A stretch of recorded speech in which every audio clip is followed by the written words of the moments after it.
Добрый день, мы из Украины, и я рад приветствовать вас на своем канале. Как всегда, приглашаю подписаться, тех, кто не подписан, поставить лайк этому видео, для того, чтобы его могли увидеть как можно больше людей. Ну, а мы с вами начинаем очередное видео по оперативной обстановке за прошедшие сутки. И сегодня у нас на календаре 13 января и киевское время 19 часов. Ну, скажу сразу, обстановка очень сложная.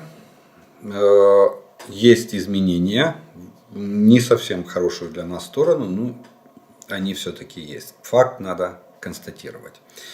Ну, а теперь более подробно. За прошедшие сутки подразделения сил обороны отразили атаки оккупантов в районах населенных пунктов Стельмаховка, Макеевка, Белогоровка в Луганской области и спорная Раздолевка, Соль, Красная Гора, Подгородний, Бахмут, Клещиевка, Курдюмовка, Водяная, Невельская, Красногоровка, Большая Новоселовка Донецкой области. Дуга продолжает гореть.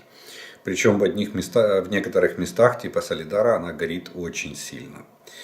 В то же время противник нанес 5 ракетных ударов по мирным городам Константиновка, Краматорск и Запорожье. Также оккупанты совершили 52 огневых удара из реактивных систем залпового огня и 18 авиационных ударов. На Волынском, Полесском, Северском и Слобожанском направлениях признаков формирования наступательных группировок противника не обнаружено. Определенные подразделения вооруженных сил Беларуси и России продолжают выполнять задачи в приграничных с Украиной районах. Мы это все отслеживаем, наблюдаем, но пока прямой или непосредственной угрозы эти маневры и эти подразделения нам не несут.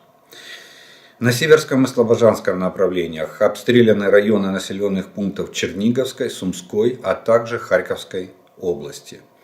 На Купянском направлении продолжаются позиционные бои к югу от Кременной. Там встречный бой ведут вооруженные силы с российскими оккупантами. Ситуация напряженная, но в принципе она контролируемая и понятная. На Лиманском направлении позиционные бои. На Бахмутском направлении, самое тяжелое направление, все мы переживаем за населенный пункт Солидар. И на данный момент нам известно, что наши силы покинули основную часть Солидара. Под вопросом остается западная окраина города. Западная окраина города, мы удерживаем наши позиции и ведем оборонительные бои. Противник продолжает нас атаковать, но утверждать то, что российская пропаганда утверждает, что Солидар взят, нет, это не соответствует действительности. На западных окраинах города силы обороны Украины ведут ожесточенные бои за свои позиции.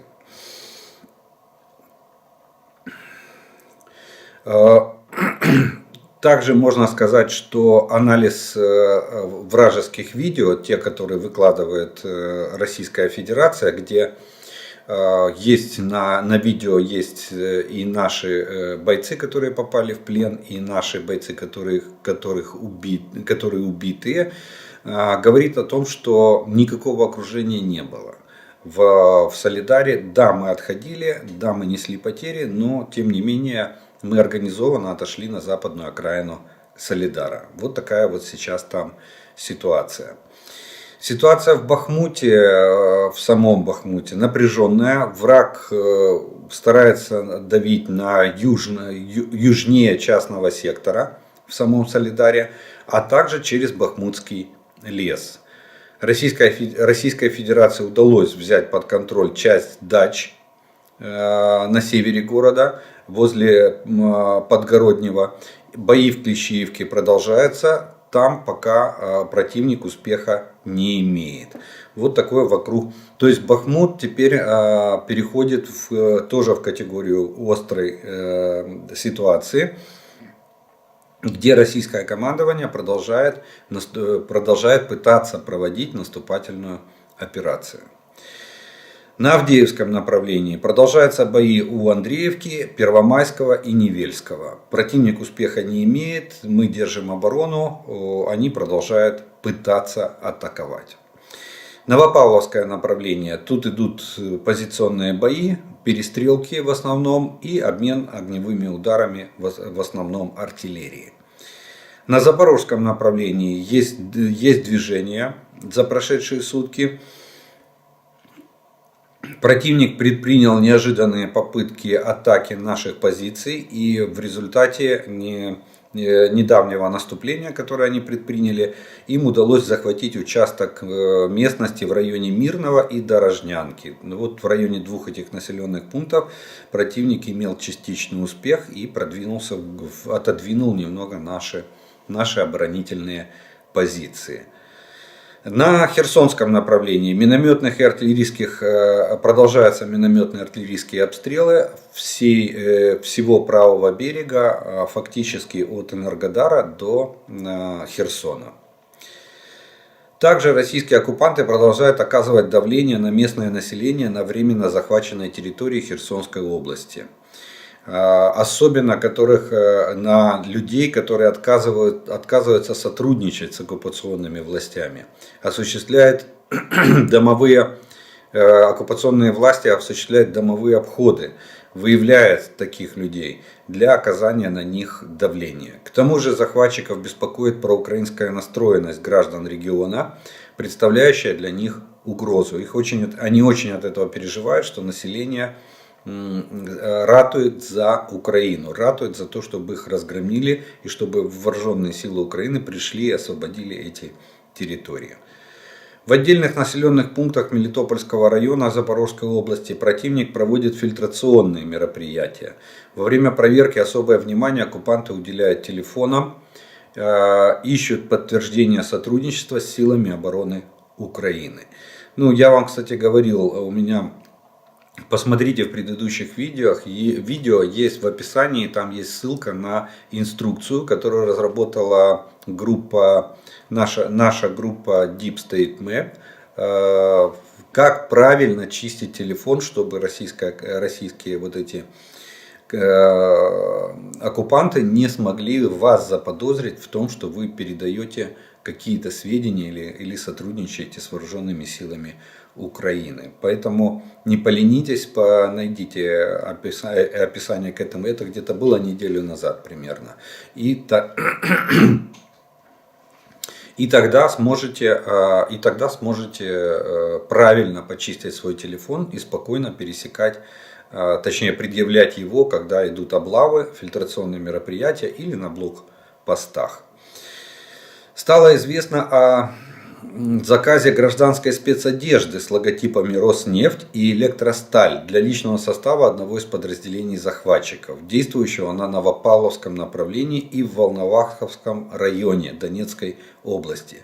Очевидно, что с определенной целью противник пытается скрыть свою принадлежность к русским оккупационным войскам. Тут, кстати, очень странная ситуация. Да, они с одной стороны будут переодевать военнослужащих вот в эту спецодежду, но мы же понимаем, что Роснефть это же российская компания, и скрыть свою принадлежность к Российской Федерации невозможно. Даже одев такую специальную одежду, типа рабочие спецовки, фирменные, имеется в виду. Очевидно, авиация сил обороны Украины за прошедшие сутки нанесла 16 авиационных ударов по районам сосредоточения противника, а также 5 ударов по позициям его зенитно-ракетных комплексов. В то же время наши защитники сбили вражеский самолет Су-25 и беспилотный летательный аппарат типа Орлан-10. Украинские подразделения ракетных войск и артиллерии в свою очередь поразили 3 пункта управления, 12 районов сосредоточения живой силы и военной техники противника, вражеский зенитно-ракетный комплекс С-300, 3 склада боеприпасов, а также 3 других важных объекта оккупантов. Вот такая вот военная ситуация сложилась на всех оперативных направлениях и на линии фронта от Харькова до Херсона. А теперь немного о военно-политических новостях, которые происходят в Украине и вокруг нее. Между Швецией и Турцией разгорелся огромнейший политический скандал по поводу того, что представители прокурдской партии в Швеции совершили такую, провели демонстрацию и совершили такой акт.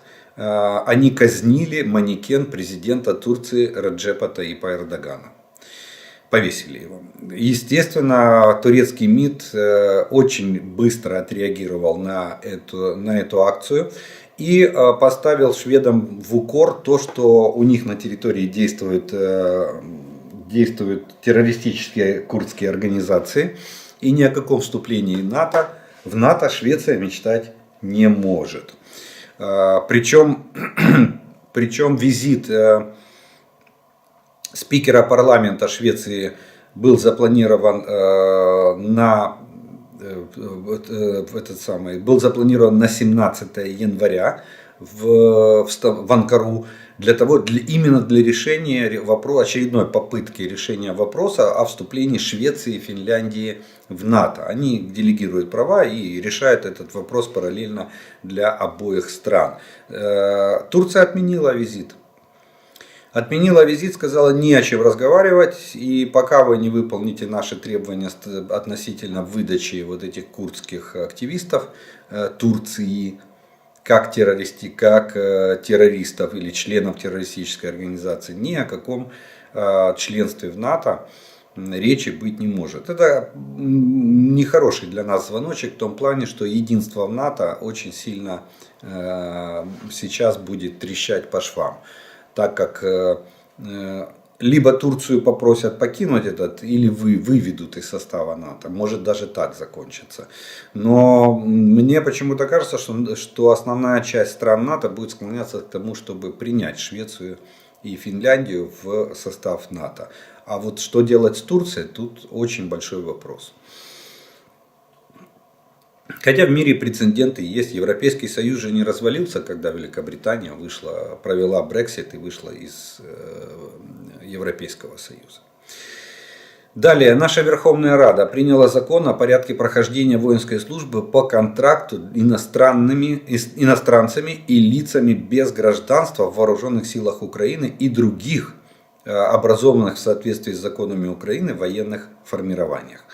Так что это облегчит процедуру и наведет порядок в юрисдикции прохождения службы иностранными гражданами в наших силовых структурах.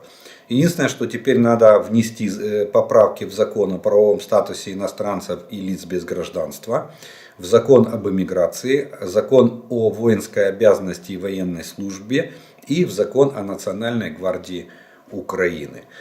Судя по тому, как работает наша Верховная Рада, я думаю, что за ними это не заржавеет. С сегодняшнего дня в Киеве должны было начаться, в Киеве возобновили движение трамвайных маршрутов. Не всех. В основном это касается Борщеговки. Скоростной трамвай, он начал работать. Это говорит о том, что энергетическая система Украины потихонечку восстанавливается, после вот этих варварских массированных ракетных ударов. Будут ли они повторяться и будет ли вновь нанесен такой же урон, посмотрим. Это покажет только время, или, как говорят военные, бой. Это покажет только бой, противостояние на поле боя. А на пока мы восстанавливаемся и выходим постепенно, начинаем выгребаться из этого энергетического кризиса. Испания опять появилась в новостной ленте и в позитивном контексте. В принципе, испанцы, кстати, все время выдвигали инициативы довольно позитивные. Я напомню, что Испания хотела нам передать 100 танков «Леопард-1», которые они готовили к продаже, на что Олаф Шольц сказал, что они якобы технически неисправны, и передавать их ни в коем случае нельзя. Потом летом было сообщение, что испанцы берут на обучение наших танкистов. Правда, дальнейшего развития это сообщение не получило. И мы сегодня не можем точно сказать, учатся ли наши танкисты в Испании или нет. Естественно, скорее всего, на танки западного образца. Вот. И было еще от Испании мы слышали, что они Hawk, системы ПВО Hawk передают нам. Об этом еще говорилось после 7-го Рамштайн, заседания в формате Рамштайн, о том, что Испания готова нам передать. Так вот, на сегодняшний день Испания, как пишет CNN, сообщает нам, что Испания начинает обучение наших военнослужащих по использованию комплекса ПВО Hawk. В Испанию на этой неделе прибудут 225 наших военнослужащих. И на базе ВВС Испании, недалеко от Мадрида, они начнут обучение с применением вот этих систем противовоздушной обороны. Причем Испания даже широко смотрит на этот вопрос. Там несколько человек из тех, кого отобрали на учебу по системам ПВО, они раньше не служили никогда в армии. То есть люди не имеют первичной военной подготовки. Испанцы сказали, не проблема. Мы проведем для них первичную военную подготовку, потом они освоят этот комплекс ПВО Hawk, который Испания вместе же с экипажами, с расчетами передаст нам обратно. Министерство обороны Соединенных Штатов сделало официальное заявление, в котором поддержало заявление американских союзников о намерениях передать Украине танки западного образца и ожидает, что соответствующие обсуждения продлятся дальше. Об этом заявил представитель Пентагона Патрик Райдер. Ну, я так понимаю, что основное, кстати, есть заявление, вы могли встречать, что заявление правительства ФРГ, Федеративной Республики Германия, о том, что никто пока не обращался к ФРГ на предмет дать разрешение на передачу немецких танков третьей стороне, то есть Украине. Я так понимаю, это все будет решаться либо в ходе заседания в формате Рамштайн, либо сразу после него. Если на этом заседании будет принято решение, что, допустим, Украине надо передать 200 танков, из них там эта страна передает столько-то, эта страна передает столько-то, и, соответственно, тогда они уже, оформляя передачу, обратятся к правообладателю, то есть Германии, за разрешением на передачу этих танков. Самое главное, чтобы Германия опять не стала в позу, точнее, канцлер Германии Олаф Шольц опять не стал на пути вот этого благого дела в плане передачи нам западных образцов танков для вооруженных сил Украины. Хорошие новости из Израиля. Израиль передаст Украине системы воздушного оповещения о дронах и ракетах. Как сообщил посол Украины в Израиле, вероятно, что страна получит израильские технологии в ближайшее время. Продолжается работа по передаче израильских технологий, связанных с разумным оповещением о ракетах и дронах. То есть эта технология официально передается израильской стороной. И я думаю, что через некоторое время мы получим ее полностью, заявил посол.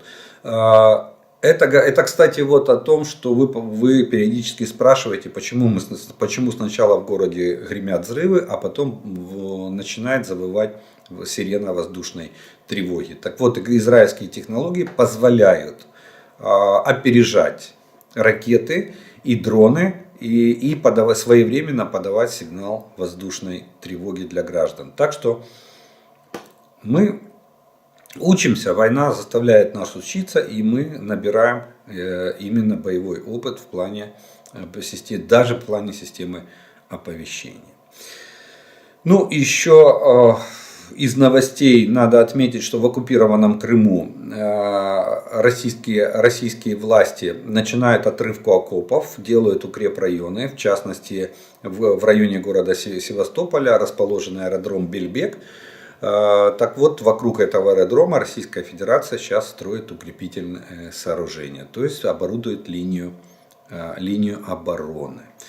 Ну, посмотрим, насколько она им пригодится и вообще, зачем они это делают. Также есть, опять же, из Германии пришло сообщение о том, что немецкое правительство готово передать нам боевые машины пехоты Мардер. Причем вот заявленные там количество Мардеров, по-моему, 40, должны они нам передать. Они сказали, что они передадут нам до конца марта. Все машины будут уже в Украине.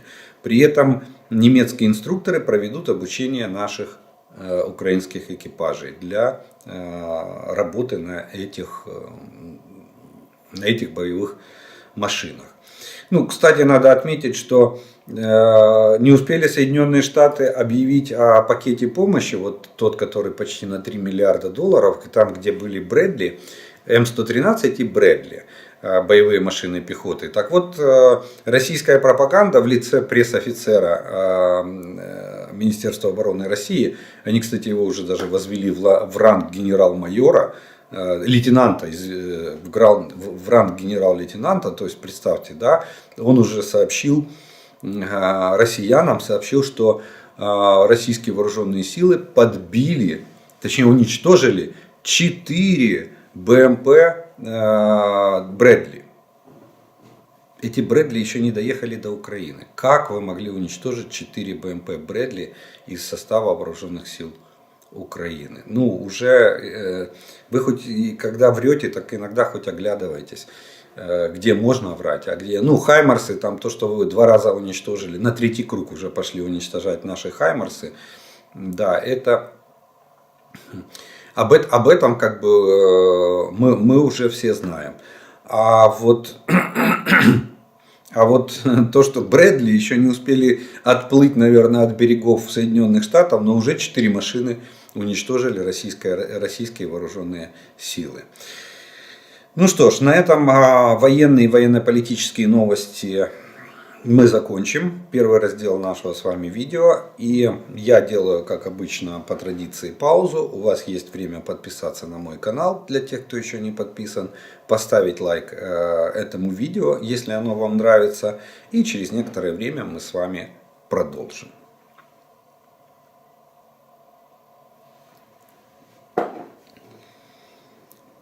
А продолжим мы ответом на ваши вопросы, которые вы прислали. Но хочу начать ответы на вопросы с дополнения ко вчерашнему видео.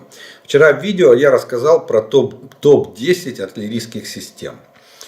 И Military Today, американского издания, которое вот занимается этими рейтингами. Но да, я тоже как артиллерист обратил внимание на то, что были поданы в рейтинге, были поданы в основном основные характеристики, касающиеся базы, ходовой части и базы этих арт-систем. Из артиллерии там были только калибры. И по вашей просьбе я покопался. Кстати, оказалось очень довольно проблематично найти тактико-технические характеристики именно артчасти. Если еще общие характеристики, там углы возвышения ствола, углы наведения по горизонтали, это еще примерно можно найти, то вот то, что касается непосредственно артиллерии, оказалось довольно проблематичным. Но тем не менее. Итак, я хотел бы пробежаться еще раз по этой десятке лучших артиллерийских систем мира согласно американского рейтинга компании Military Today. Или издания Military Today, так будет правильнее сказать. Итак, мы начинаем с хвоста, как обычно. И на 10-м месте у нас шведский Арчер, пушка-автомат, которая является самой последней или самой новейшей разработкой, правильнее так будет. Так вот, Арчер, пушка-автомат, имеет возимый боекомплект 21 выстрел.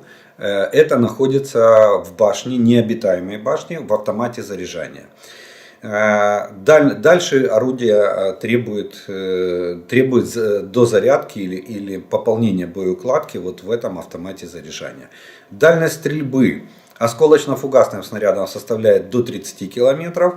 Дальность стрельбы активно-реактивным снарядом составляет 40 км. Дальность стрельбы боеприпасом бонус, есть такой снаряд.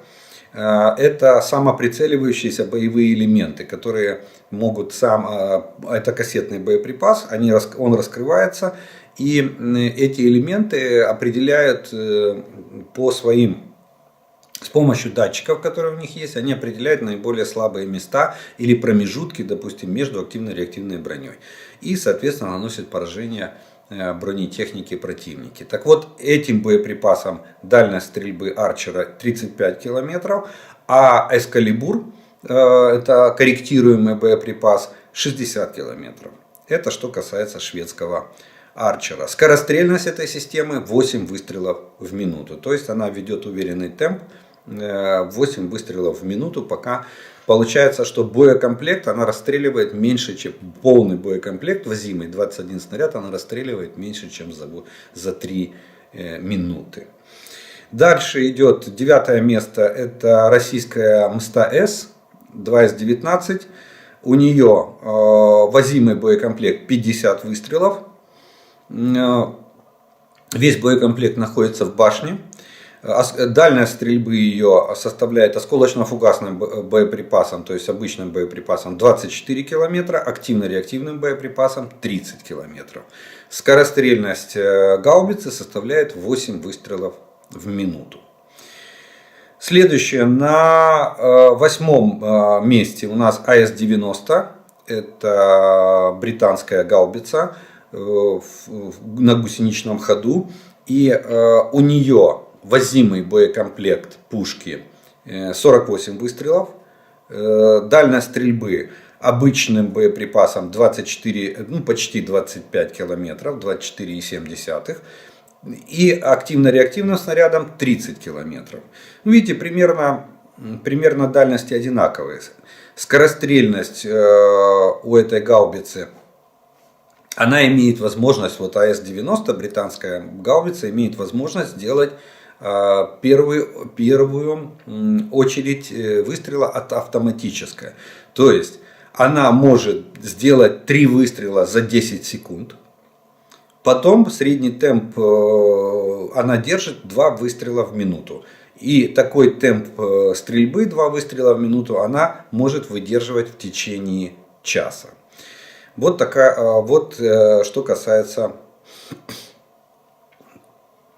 что касается британской гаубицы АС-90.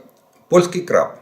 Это фактически лицензионная копия, можно сказать. Единственная ходовая часть, я говорил, польская, а артиллерийская часть, ствол и башня в основном взяты от британской гаубицы АС-90.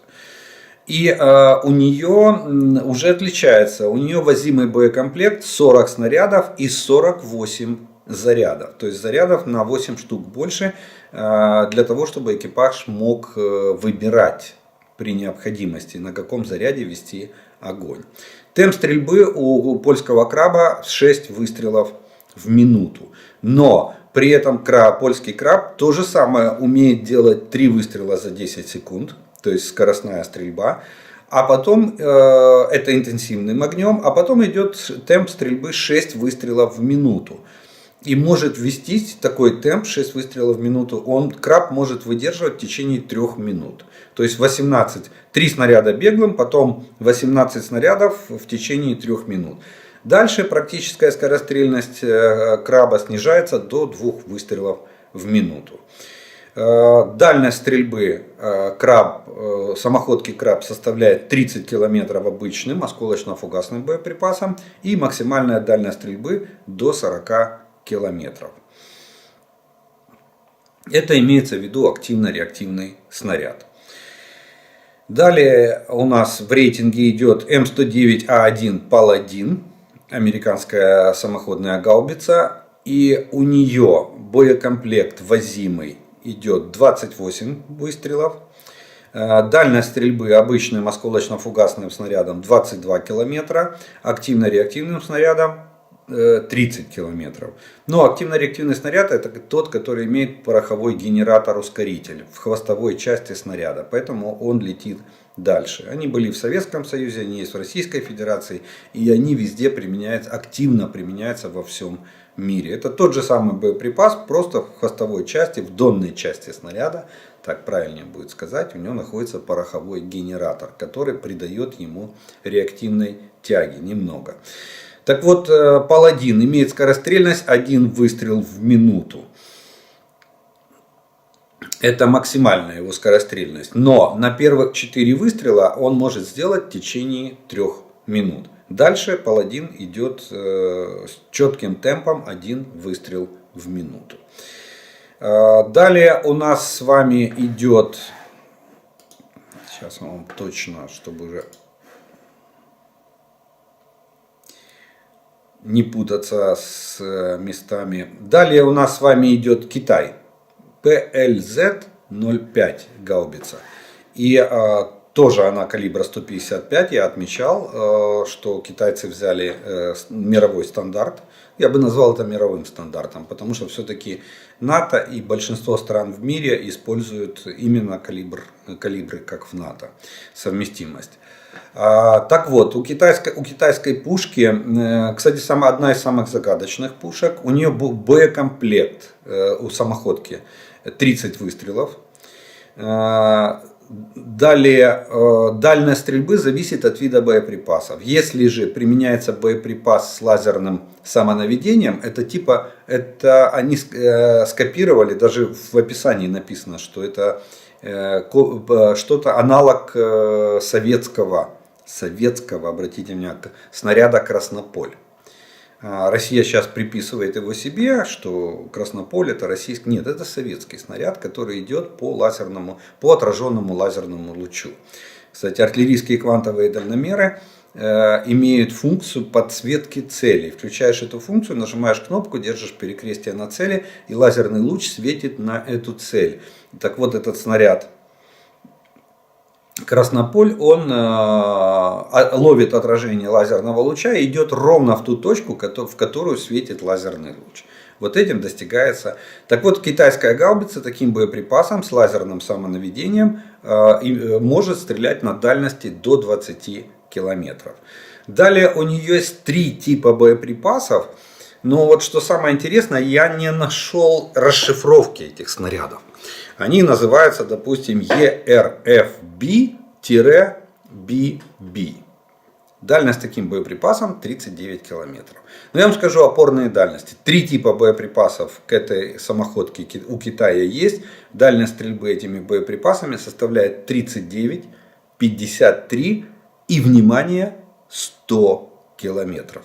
Вот китайцы, как всегда, впереди планеты всей. Они разработали 3 боеприпаса для своей самоходной гаубицы PLZ-05 и с дальностью стрельбы, вот с такой вот дальностью стрельбы, 3, даже 4 типами боеприпасов. 20 лазерное самонаведение типа Краснополя и 3 вида снарядов 39, 53 и 100 километров соответственно. Данных о темпе стрельбы, то есть огневых возможностях этой пушки, к сожалению, нигде в открытой прессе на сегодняшний день нету. Далее у нас с вами следует Япония. Еще более закрытая страна, чем Китай. Очень много пришлось перевернуть литературы. И единственное, что нашел, это то, что дальность стрельбы японской гаубицы, самоходной гаубицы под названием тип 99 составляет до 30 километров. Использование активно-реактивного снаряда позволяет довести этот параметр до 36-38 километров. То есть даже нет точных данных по активно-реактивному снаряду. Не исключается возможность применения современных корректируемых боеприпасов, способных показывать высокую точность попадания. Вот это все, что известно какой у нее возимый боекомплект, какие типы снарядов она может применять на сегодняшний день. К сожалению, найти не удалось. Но мы знаем, что дальность стрельбы 30 или 38 километров и при калибре 155 миллиметров. Следующее в нашем рейтинге идет К9 Тиндер или Зиндер. Тиндер, наверное, правильно будет прочитать. Вот. Это южнокорейская гаубица. И она у нас на 3-м месте в нашем рейтинге, который мы рассматриваем. Тоже очень скудная информация, и точно можно сказать, что максимальная скорострельность этой гаубицы это 3 выстрела за 15 секунд. То есть, видите, если европейские образцы и американские дают 3 выстрела за 10 секунд, то корейская дает 3 выстрела за 15 секунд. Дальше в обычных условиях 6 выстрелов в минуту может обеспечить эта самоходка. Боекомплект САУ составляет 46 выстрелов раздельно-гильзового заряжания. Максимальная дальность стрельбы этой САУ южнокорейской составляет 50 километров. При использовании активно-реактивного снаряда дальность составляет 40 километров. При стрельбе обычными боеприпасами дальность составляет 30 километров. То есть осколочно-фугасный 30, активно-реактивный 40. Ну и, видимо, специальный боеприпас, а может быть корректируемый боеприпас, дает максимальную дальность этой гаубицы 50 километров. На втором месте у нас идет в этом рейтинге идет российская гаубица 2С-35 коалиция СВ. Я вам про нее рассказывал. Но тут очень интересные характеристики. Даже в российской Википедии, вот можете проверить, даже в российской Википедии они не могут точно определиться с ее тактико-техническими характеристиками. Вот, например, идет возимый боезапас 50-70 выстрелов. Я представляю, что 20 ящиков это пол-Урала. Ну, не пол-Урала, треть Урала точно. 20 ящиков с боеприпасами. Поэтому 50, что такое 50-70 выстрелов? 50 в самоходке, 20 в транспортно-заряжающей машине или в транспортной машине. Ну, наверное, так надо ориентироваться. То есть, видите, Российская Федерация еще и написала, даже в Википедии написали с шарадами, которые надо разгадывать. И далее, вот интересные очень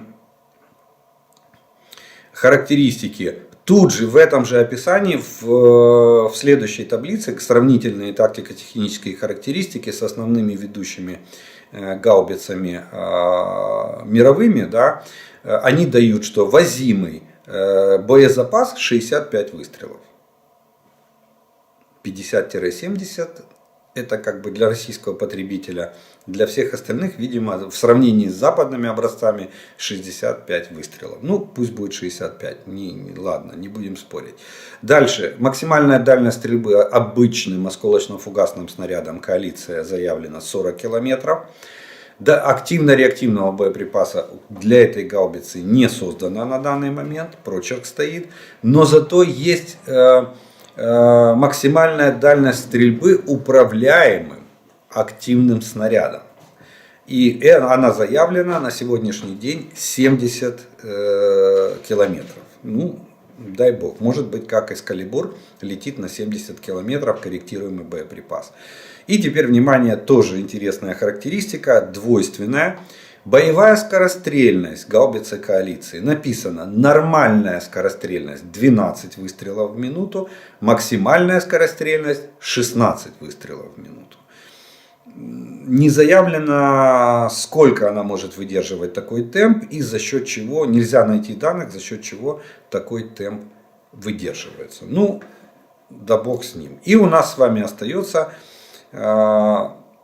обладатель первого места в этом рейтинге, это немецкая гаубица, Panzerhaubitze 2000.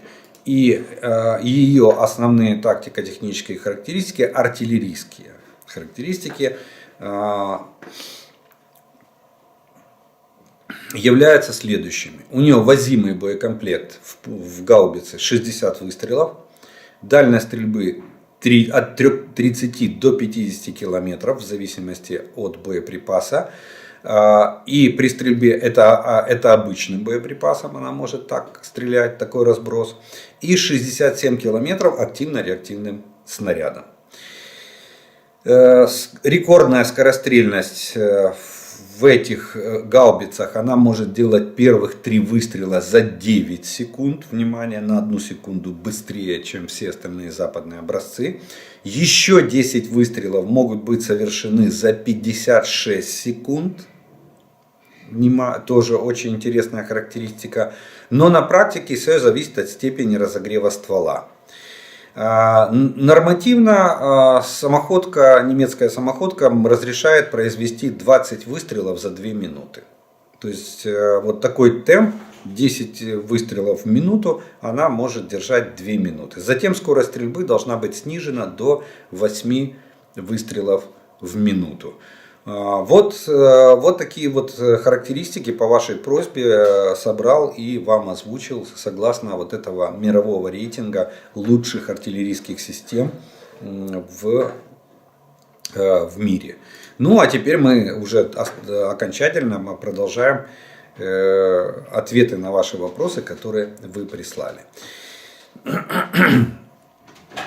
И первый вопрос сегодняшнего дня прозвучит следующим образом. У меня такой вопрос. Как правильно передать данные о противнике, какая информация интересует наших военных? Наших военных интересует любая информация о перемещении или размещении российских оккупационных войск на нашей территории. Правильнее всего передавать с помощью чат-бота Е-Ворог. Этот чат-бот есть как в телеграм-каналах, так и он есть в ДИИ. Если вы гражданин Украины, у вас украинский телефон, мобильный оператор, то там вы можете зайти в ДИИ. Вот. Если у вас российский, то через приложение VPN вы можете зайти в ДИИ, в свою ДИИ, и там есть такой уже раздел, называется Е-Ворог. Открываете его, и чат-бот с вами общается. Кстати, типовые вопросы там задаются автоматически. Вы на них отвечаете, после чего переписка удаляется автоматически. И вы вне подозрений.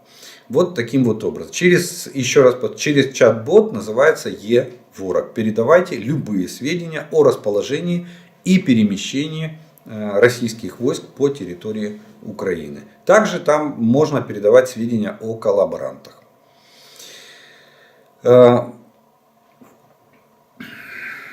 Следующий вопрос. Объясните, пожалуйста, за счет чего коктейль Молота останавливает тяжелую самоходную технику при попадании в различные ее части. Например, танка при попадании в зону двигателя, в борт, в любую броню и так далее. Ну, давайте так. Кино и жизнь очень сильно отличаются. Очень сильно отличаются. И вот то, что мы видим с вами в художественных фильмах, что попал коктейль Молотова в танк, особенно периода Второй мировой войны, и он сразу же остановился, и все уже бегут. Нет, такого не бывает. В основном для того, чтобы коктейль Молотова повредил в танк, надо попасть в самые уязвимые места. А танки Второй мировой войны, одно из самых уязвимых мест, это были смотровые щели. Тогда не было такого прибора, как тримплекс, то есть который позволяет изнутри смотреть, а сверху у тебя стеклышко и нет прибора. Были смотровые щели. Так вот, если бутылка с горячей смесью разбивалась на смотровой щели, то брызги горящей жидкости попадали на тело членов экипажа, на комбинезоны, в лицо, там, руки. Естественно, допустим, если на механику водителю в лицо попала горящая смесь, естественно, что танк в первую очередь останавливается. И он принимает меры, чтобы потушить себя или выскочить из этого танка. В этом случае танк останавливается.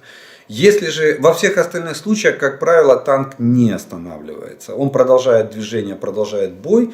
И даже смесь может потухнуть, выгореть полностью. И танкисты даже этого не заметят. Если он попадает в моторный отсек, есть вероятность, что произойдет возгорание двигателя там, если он попадает возле топлива. Может быть разрушен радиатор системы охлаждения.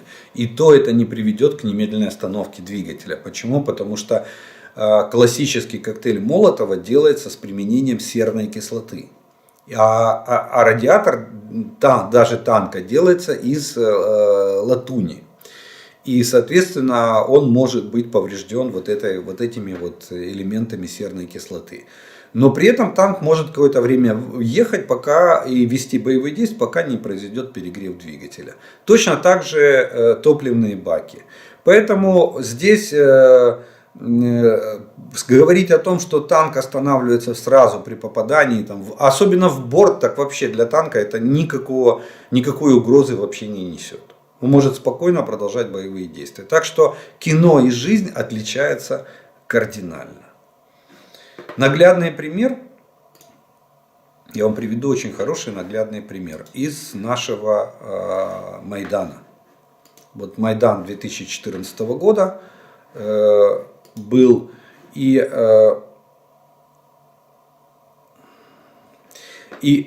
там есть видеозапись, когда на Институтской улице бронетранспортер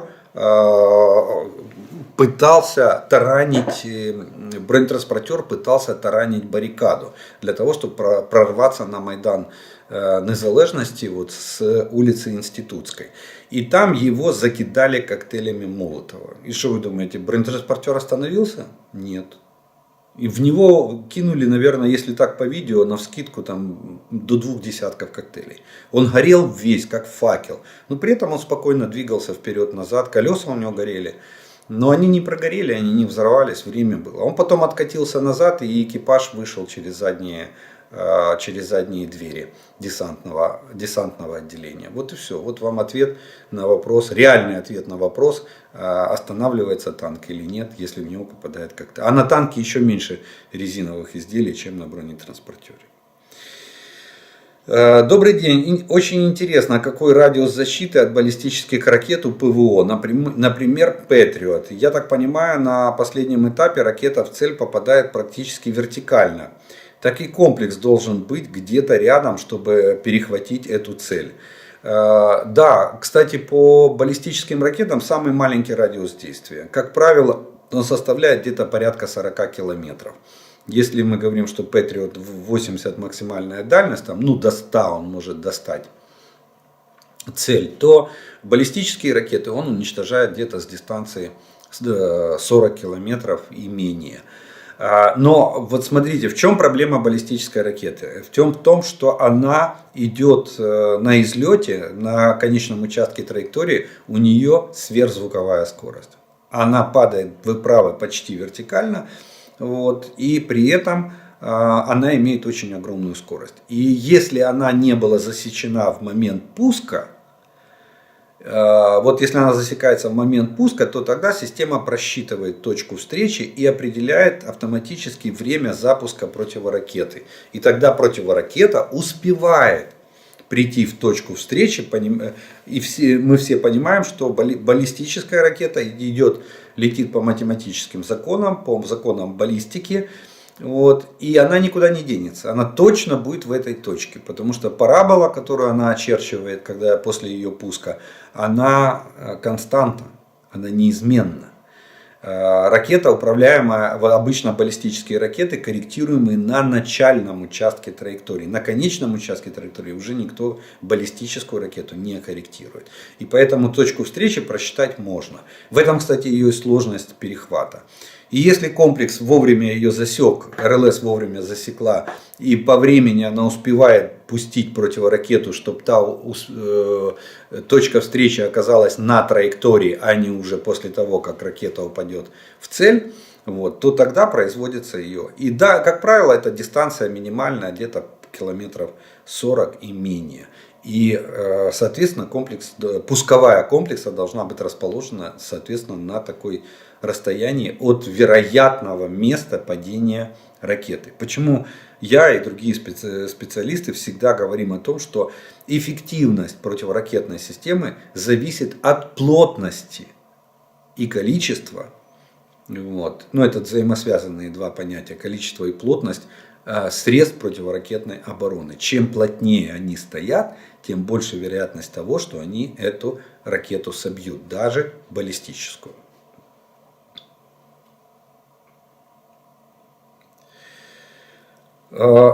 Вот такой интересный. При виде российских танков Т-90 «Прорыв» у украинских боевиков буквально начинается истерика. Все дело в том, что на вооружении ВСУ нет эффективных средств борьбы с современными танками, оснащенными системой активной и динамической защиты. Вы глубоко ошибаетесь. Ваши российские танки «Прорыв» ваши горят как факела. Башню отрывает на ура. Так же, как в 72-ке и как в 80-ке. Объясню почему. Дело в том, что, во-первых, начнем с того, что танков Т-90 «Прорыв» в составе вооруженных сил Российской Федерации уже не осталось. Если еще несколько машин, там, с десяток-полтора воюют, это которые уцелели, которые там танкисты уберегли. Все, больше нету. Поставок новых нету. Кстати, у ЧВК «Вагнер» есть Т-90, у регулярных частей Российской Федерации уже Т-90 нету. Вот такой интересный парадокс. Так вот, практически все средства противотанковой борьбы, которые есть на вооружении вооруженных сил Украины, за исключением советских, это РПГ-18, РПГ-22, РПГ-26, это противотанковые гранатометы в пластиковых одноразовых корпусах или в полимерных корпусах. Вот, одноразовые. Или РПГ-7 советский, это Шайтан-труба, как его и называют еще. Вот они, да, для них это проблема, да, подбить Т-90. И то гусеницу они перебивают на ура, даже при наличии всей активно-динамической защиты. Но все импортные средства, начиная от гранатомета Инлау, который нам Британия поставляет, и заканчивая Джевелином, они имеют тандемную головную часть, которая предназначена для уничтожения танков с активно-динамической защитой. Кстати, именно поэтому в Российской Федерации на все танки начали... Зачем вы тогда навариваете на танки вот эти каркасы, мы их называем курятники, из стальных прутьев, из арматуры, чтобы защитить. У вас же активно-динамическая защита на танках. Чего же вы тогда варите курятники, чтобы спасти свои танки от наших Джевелинов? Так что нет, горят Т-90, точно так же горит, как Т-72, точно так же отрывает башню, потому что, опять же, по концепции строения танков, боеукладка находится в башне. И экипаж фактически сидит внутри боеукладки. Вот. Ще раз доброго вечора. Знов про танки. Леопарди, Леклерки, Челленджери, Міркави, Абрамси досить важкі. Категорія важких танків за 60 тонн. А чи не будуть вони грузнути в наших чорноземах? Тут наші Оплот та Булат значно виграють. А чи немає можливості краще доукомплектувати наші старі танки, які знаходяться на зберіганні Т-80 та Т-64 до рівня Т-80 БМ Оплот і Т-64 БМ Булат? Україна була, є і буде. Слава Україні, слава ЗСУ. Уважаемые, очень этого бы хотелось. Очень бы хотелось, чтобы мы именно это и сделали. Но мы это не сделали до войны, а в условиях войны мы этого сделать не можем и подавно. Кстати, в первые дни войны, буквально в последних числах февраля, сразу после атаки, одним из первых был разбомблен Харьковский танкостроительный завод имени Малышева. Так что вопрос, где и чем переоборудовать, это раз. Второе, технологии, технические возможности, чтобы не было так, как получилось. Надо же купить комплектующие. Сколько займет время демонтаж старого оборудования и сколько займет времени монтаж нового оборудования. При этом оборудование надо, если мы выбираем из имеющегося оборудования для модернизации, то надо его, чтобы оно было совместимо с этими танками. Чтобы не получилось, как было, допустим, с модернизацией Т-64 Булат. Когда закупили турецкие радиостанции, они не влезли в люк. И для того, чтобы поставить радиостанцию, надо было снимать башню с погона. В результате договорились, спасибо Турции, они обменяли нам радиостанции на другую категорию, которые влезли в люк. Поэтому модернизация – это очень проблематичный вопрос. Когда модернизируют технику, имеющуюся на вооружении, или вооружение, которое стоит в частях, то специально оборудование заказывает под эту технику, чтобы оно конструктивно подходило в нее. Поэтому на сегодняшний день у нас нет возможности, нет технической базы. И для нас наилучший вариант это взять западные готовые образцы. И лучше переучиться на них, люди быстрее осваивают, чем мы переоборудуем, перестроим наши танки. Перспектива, да, послевоенная, да. Ну, сейчас, к сожалению, нет. Технологически и технически это будет крайне тяжело. И по времени очень, очень затратно.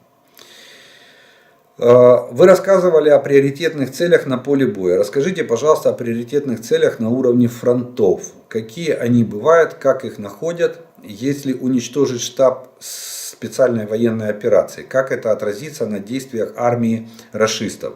Может, вы знаете, где он находится?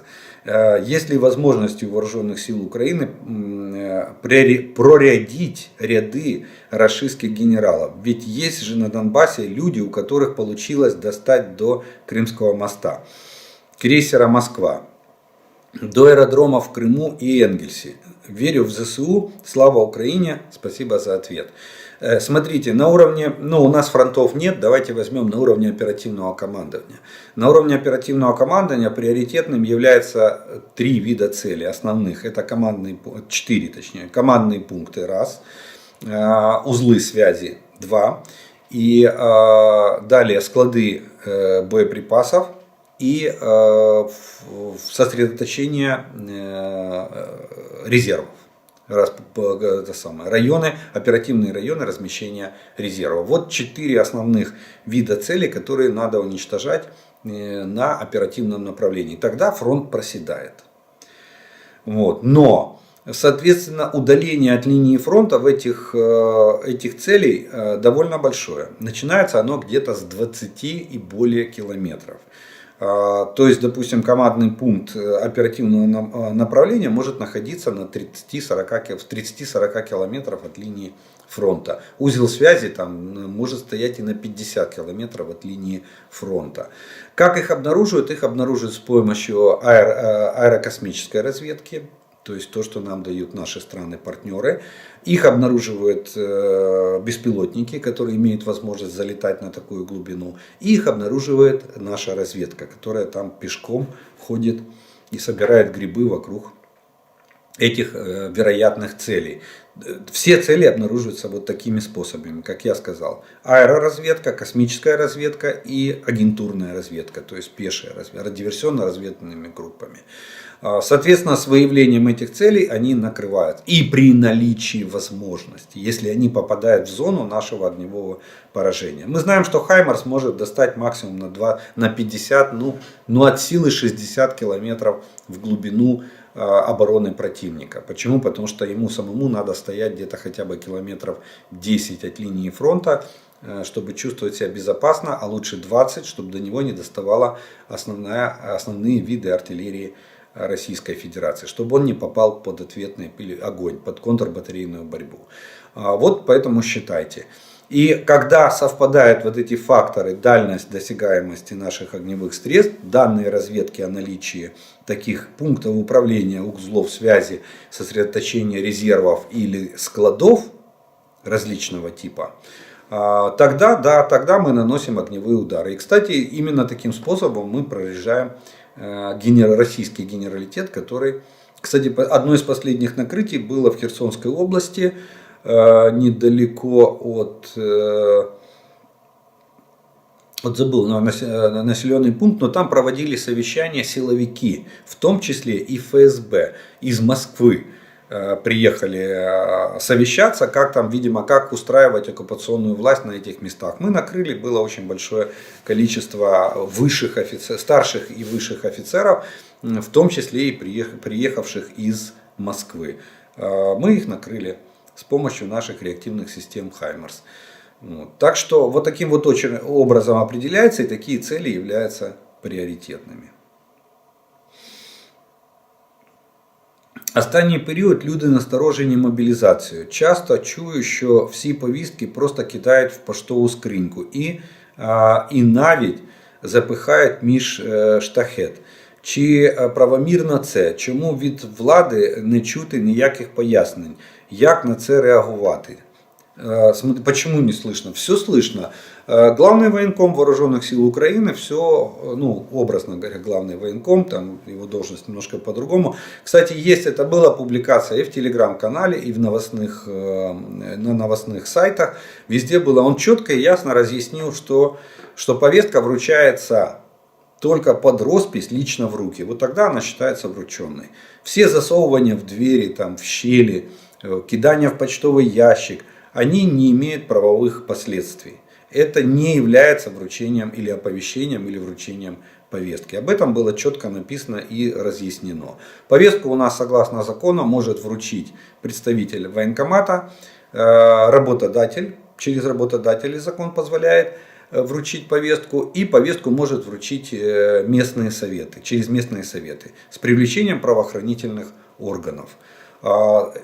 Причем повестка может быть вручена абсолютно в любом месте. То есть закон не определяет четко место вручения повестки. Вот это является, человек проверяются документы, повестка должна соответствовать паспортным данным человека, там должна быть мокрая печать на повестке, и она должна четко регламентировать место и время, куда и с чем ему прибыть. После сверки данных повестка вручается и под роспись. Он расписывается в журнале о получении, человек расписывается в журнале о получении этой повестки. Все остальное является неправомочным.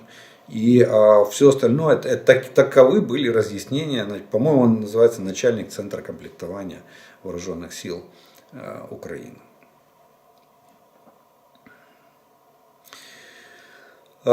Питання коротке, але для мене важливе. Мій батько афганець, полковник. Я із жахом сиджу і думаю, що війна була аналогічна, що жителі Афганістану не чекали на таких спасителів, як мій тато.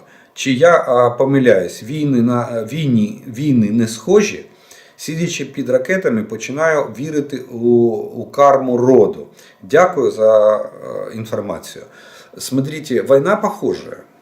Похоже, тоже Советский Союз нес, у нас была вот это, Ленин еще заложил идею мировой революции, раздуть пожар мировой революции. Помните, Сталин мечтал о мировом пролетариате и хотел на штыках принести коммунизм в Европу. Ленин хотел во всем мире. И то же самое делал Советский Союз. Зачем мы вошли? Мы вошли в Афганистан для того, чтобы превратить эту страну в социализм, построить в этой стране социализм.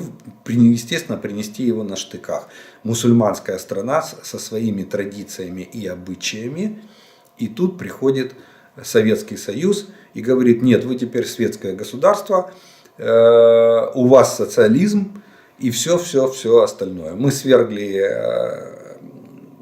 Амина, это был, по-моему, да, руководитель дворец, да, его дворец штурмовали и посадили там своего ставленника Бабрака Кармаля. А потом советские войска начали операцию по порабощению фактически народа Афганистана и превращению их и приведению их в социализм или в страну социалистического лагеря.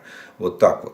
Примерно то же самое. Российская Федерация подразумевает, что Украина как государство существовать не может, потому что, как говорит Путин, нас якобы выдумал Ленин, то есть до 18 года Украины не было, Киевской Руси никогда не было. При этом они хотят украсть нашу историю, себя обозвав Русью. Причем даже боятся сказать, что это Киевская Русь, просто Русь. Вот. И все, кто не согласен, уничтожить или посадить в места лишения свободы, а остальных перековать под себя. Запретить украинский язык, украинскую культуру и насадить здесь русский мир. Да, война примерно аналогичная. Только здесь она ведется уже не партизанскими методами, как это было в Афганистане, а активными боевыми действиями примерно на уровне Второй мировой войны.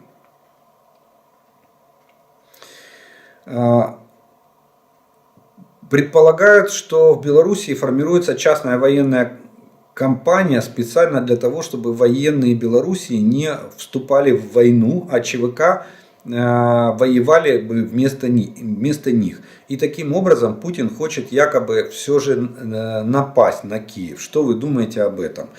Да, я думаю, что ЧВК в Беларуси создается именно для этих целей, чтобы Лукашенко согласился, скорее всего, на такой вариант. Но он, как всегда, он, понимаете, как хитрый этот самый картофельный этот самый король, он, если так можно, можно его назвать, иронизируя, он, опять же, уходя от прямых ответов и от ответственности, он, видимо, согласился на то, что формируется ЧВК из действующих и военнообязанных граждан Белоруссии, то есть из действующих военных и из мобрезерва Белоруссии сформируется ЧВК, которая примет участие в войне на стороне Российской Федерации против Украины. И он опять скажет: я не я и лошадь не моя. Это ж ЧВКшники, я ж к ним не имею никакой, это же не вооруженные силы Белоруссии. Но поход на Киев для меня является на сегодняшний день очень сомнительным. Почему? Потому что если 24 числа входила группировка 45 тысяч примерно с Белоруссии, ну примерно 40-45, и мы знаем, чем это все закончилось, при том, что наша армия была в Штатах мирного времени, то сегодня, когда у нас вдоль северной границы развернута огромная группировка войск, когда граница превращена и продолжает превращаться в линию обороны, ну, я думаю, я всегда придерживался такого мнения, что угрозу или вероятность прорыва можно начинать считать где-то примерно с численности группировки 50, а может быть даже и 70 тысяч и более. Вот если будет сформирована такая группировка, тогда угроза прорыва границы будет существовать. Но все, что меньше, вот на то, что там формируется ЧВК, или там, допустим, то, что сегодня 10 тысяч или 11 тысяч российских военных на полигоне в Беларуси обучается, это может быть вооруженный приграничный конфликт. То есть они могут атаковать нашу границу для того, чтобы сковать наши силы, чтобы мы не могли снять войска с белорусско-украинской границы и перебросить их на восток. Вот такой вариант я не исключаю. Хотя на сегодняшний день по каким-то, ну я так понимаю, по некоторым нюансам, что Лукашенко, видимо, договорился с нашим руководством о том, что с территории Белоруссии огневого воздействия быть не будет. Проводиться огневое воздействие, удары по Украине проводиться не будут. И мы пока это наблюдаем в течение нескольких месяцев. В качестве подтверждения своих слов скажу, сейчас в Европе, ну там разгорается небольшой такой скандал политический. Один из евродепутатов заявил о том, что на вопрос, почему Белоруссия не попала под санкции, последних несколько пакетов, которые принимал Европейский Союз, он заявил, что по просьбе украинского руководства Белоруссию вычеркнули из санкционных списков, которые утверждал Европарламент. Так что может быть и такой вариант. И вопрос похода на Киев действительно на сегодняшний день становится маловероятным. А и с учетом еще таких, если это правда, что существуют договоренности, то тогда он вообще на сегодняшний день вероятность этого похода может равняться нулю со стороны территории Беларуси.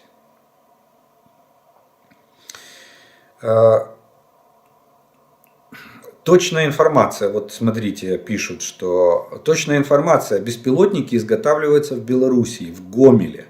Да, мы знаем о том, что там есть КБ, которая разрабатывала, и, кстати, две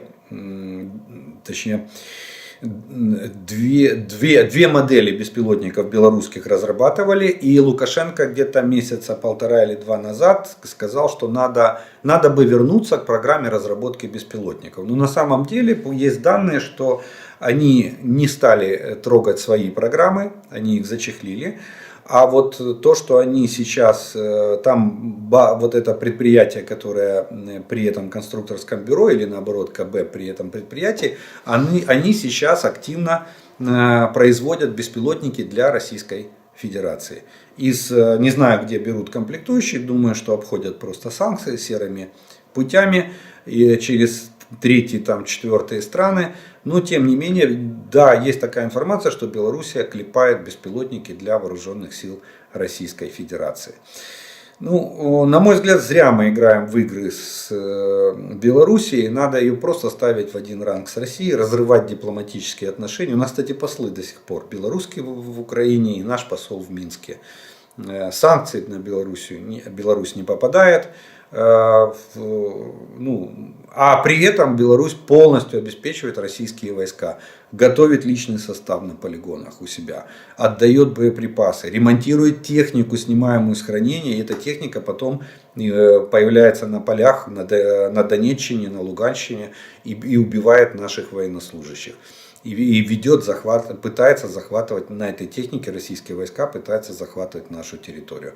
Сейчас вот точная информация о том, что там Беларусь производит беспилотники для российской армии. А мы хлопаем в ладоши и делаем вид, что этого не замечаем. Это очень плохо. И я думаю, что эти игры не приведут ни к чему хорошему.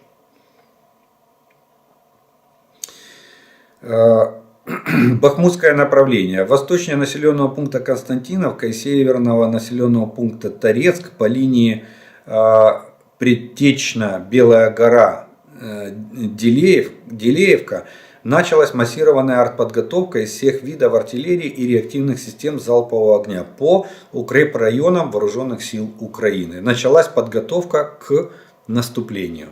Ну, это сегодня вот пришел комментарий, буквально перед началом этой видеозаписи. Вполне вероятно. Ну, вообще скажу, что можно точнее рассмотреть такой вариант, это, подчеркиваю, это вариант действий российской армии. Получается, что, смотрите, тут связывается все в кучу. Или наоборот, пазл складывается в общую картину. Общая картина выглядит следующим образом. Для того, чтобы найти слабое место в нашей обороне и измотать наши резервы максимально, Путин ставит Суровикина начальником СВО и поднимает в ранге Пригожина. И заинтересовывает его в том, чтобы он нашел слабое место и прорвал нашу оборону. Что и делает Пригожин. Пригожин, не считаясь с потерями, ему дают право набирать зэков, а это без решения Путина никто не мог сделать. Такое разрешение. Он набирает зэков столько, сколько надо. В результате ему удается частично захватить Солидар и при этом вымотать наши резервы и продвинуть немного фронт. Мы скованы в районе Солидара и Бахмута. Резервы наши тают в результате того, что нам надо отражать такую бешеную и бессмысленную атаку на наши позиции. В это время российские войска накапливают резервы на Донецком направлении под командованием Генерального штаба Вооруженных сил России. Когда Пригожин свою роль выполнил, Путин его опускает на уровень плинтуса, умножая на 0. А именно отстраняет Суровикина. А Суровикин обеспечивает боевые действия, потому что все обеспечение за счет Министерства обороны России для ЧВКшников. Суровикина поставят заместителем, Герасимова ставят начальником СВО, начальник Генерального штаба, начальник СВО. Соответственно, Пригожин падает во всех глазах, и Министерство обороны России заявляет, что основную тягость вводит десантникам на направлении Солидара, на участке Солидара. Они берут на себя ответственность в плане того, что говорят, что там не ЧВК воевала, а десант нес на себя основную тяжесть войны. И уже под командованием Генерального штаба вполне возможно, что начинают наступательные действия на вот этом участке, который сейчас описывает. То есть артподготовка для последующего наступления. При этом для того, чтобы мы не перебросили резервы с запорожского направления, там российские войска предпринимают попытку наступления в направлении Гуляй-Поля. И населенные пункты Мирное и Дрожковка на сегодняшний день захвачены в результате внезапного удара российских войск. И мы оттуда не можем теперь снять резервы для того, чтобы помочь войскам вот в районе Предтечной, Белая гора, Делеевка.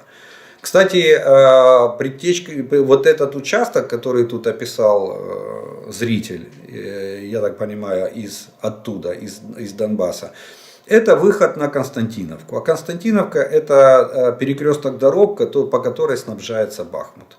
То есть они могут попытаться зайти в тыл Бахмута с южной части, с южного направления. Вот такой вариант развития событий можно сегодня сложить. Еще раз подчеркиваю, это вариант, это не догма. Но в принципе он вырисовывается в результате последних действий российских войск и вагнеровцев на участке Солидар, Бахмут, Белая гора Делеевка и Мирная Дружковка. Вот такую картинку можно себе сложить. Насколько это соответствует действительности, сказать очень трудно. Но тем не менее, все эти события, которые происходят, они являются фактами. И их отрицать нельзя. Ну что ж, на этом мы вторую часть нашего видео закончим, ответы на вопросы. И у нас остается третья часть нашего с вами видео. Это приветствия, пожелания и ваши комментарии. И первым комментарием сегодняшнего дня будет довольно интересный комментарий. Зритель подметил. Интересно, использование Арчера с Эскалибур, со снаряда Эскалибур. По сути, это получится более мобильный, легкий и дешевый Хаймерс. Еще немножко слабее, конечно, чем Хаймерс, потому что в снаряде все-таки взрывчатого вещества в несколько раз, почти в 4 раза меньше, чем в снаряде Хаймерса. Но тем не менее, да, фактически вы правы. Если Эскалибуром из Арчера грохнуть по оккупантам российским, то да, благодаря его точности и дальности это будет примерно аналог. В Канаде огромная украинская диаспора. Многие занимаются государственной деятельностью и влияют на политику. Замечательная страна. Слава Украине и вооруженным силам Украины. Да, канадцы молодцы, они нам помогают очень и очень сильно. Уважаемый Олег, я москвичка, мне 76 лет. Я сразу была против аннексии Крыма, тем более против захвата Донбасса и Луганска. Бомбежки Киева 24 февраля почти убили меня. Но уже через 2-3 дня я вдруг успокоилась и поняла, что Украина не только выстоит, но и победит. И я, и все мои друзья, ровесники, все душой болеем за вашу победу. Поздравляем вас со всеми прошедшими праздниками и желаем вам полной и окончательной перемоги в новом году. Надеемся, что ваша победа принесет свободу не только вам, но и России тоже. Слава Украине! Мне очень приятно, что вы абсолютно правильно очертили, точнее назвали нашу перемогу. Не победу, а перемогу. Полной и окончательной перемоги в этом году. Мы на это тоже очень надеемся. Мы за это сражаемся. Ассалам алейкум, привет из Баку. Слава вооруженным силам Украины, слава украинскому героическому народу, смерть фашизму. Привет из Баку, слава Украине, героям слава. Сегодня Азербайджан отличился. Вітання з Кривого Рогу. Дякую за інформацію. З Гусєва, як з гуся вода. Ні дронів на 1000 кілометрів, ні танків нет. Переформатуйте Укроборонпром. Уберите лишних людей, бюрократов, в частную компанию по производству самого современного оружия. Дайте честным людям заработать денег. А нашей армии украинское вооружение. Слава Богу, слава Украине, слава вооруженным силам Украины. Я, кстати, тоже сторонник того, что Укроборонпром должен быть просто ликвидирован как класс, как предприятие. И надо просто создать внутренний рынок вооружений на основе частных компаний. Я уже неоднократно приводил примеры, что в ведущих странах мира военно-промышленный комплекс 100% частный. 100%. Везде. США, Великобритания, Израиль, Франция. В Германии 5% государства контролирует взрывчатые вещества и пороха. Все остальное частно. Почему мы все, у нас руководство вцепилось в этот Укроборонпром и носится с ним как с писаной торбой, и мы вот имеем постоянно такие пустые обещания, то невыполнение обещаний вообще. Харків вітає, тримаємося, українці, вже трошки залишилося до нікчемного кінця русні. Слава Україні, слава Збройним силам України. Кипр приветствует Украину и ее героев. Стишок написал, новогодний. Здравствуй, Дедушка Мороз, борода из ваты. Ты подарки нам принес? Что в мешке? Солдаты. Достает большой пакет, притаив насмешку. Вот ваш папка, брат и дед, только вперемешку. Ну а мамам от меня каждой по калине. С Новым годом, ребятня. Слава Украине. Вот такой вот стишок. Калина имеется в виду не ягода, а лада калина. Это ж помните мем, когда отец на гробовые деньги своего сына купил новую ладу калина. И приехал на кладбище на ней сказать спасибо сыну за калину. Охренеть, какой-то курятник, Солидар, вторая армия мира не может взять. Укладывает там тысячи своих военнослужащих и разный депрессивный сброд из депрессивных районов Российской Федерации.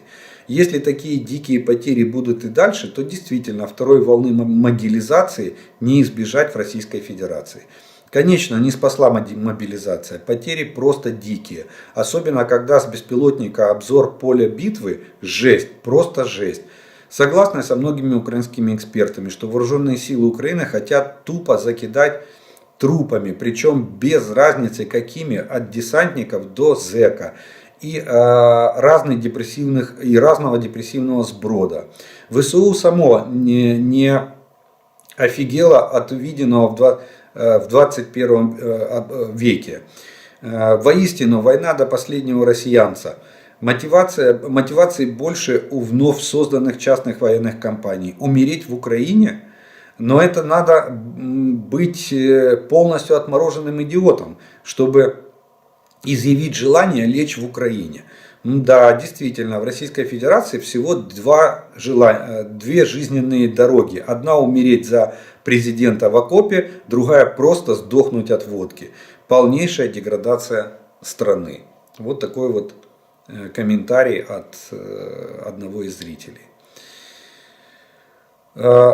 Слухаю вас, де ви читаєте привітання та побажання. Зрозумів, що потрібно і мені від імені Збройних сил України подякувати всім людям, які любим чином допомагають нам. Я на собі відчув, як це, коли тобою пілкуються волонтери. Я в територіальній обороні. На початках багато чого не було. Нас і одягали, і годували, і допомагали в побутовому плані. Та і матеріали, і інструмент для фортифікації нам надавали небайдужі люди. Навіть зараз, за 10 місяців війни, допомога все ще йде. І звучать питання, що ще потрібно, окрім танка. Так от, дякую тим людям, усім і цілим колективам. Нам без вас було б ой як не солодко. Здоров'я вам та вашим сім'ям. Вот такая благодарность от бойца территориальной обороны нашим волонтерам. Тем, кто занимается волонтерской деятельностью. Добрый вечер. Но это уже опять пошли вопросы. То есть приветствие на сегодняшний день мы закончим. Ну что ж, я благодарю вас за ваше внимание, что вы досмотрели до этого момента. Кто еще не подписан, подписывайтесь на мой канал, ставьте лайки, чтобы это видео могли увидеть как можно больше людей. Огромное спасибо и благодарность спонсорам и тем, кто поддерживает мой канал. Благодаря вашей спонсорской помощи и поддержке моего канала у меня есть возможность записывать эти видео. Ну а мы с вами продолжаем верить вооруженным силам Украины. Перемога за нами. Слава Украине!